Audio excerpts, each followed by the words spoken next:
him again. Yep. When you know. He's probably actually leaving. Looks like he doesn't have any more rail left. Oh. Huh. I just love it how automatically people, they think, oh, there's a train. I'll be stuck here for 10 minutes or more. Sometimes you are. Yep.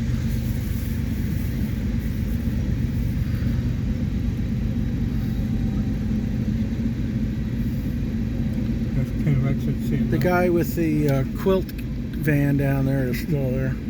Yeah, somebody's probably sticking pins in a truck. Is Ken's car still down there? I don't know. Let's take a look. Oh no, he's gone. Yeah, because he was next to the wife. Yeah. Yep, here it comes. Huh.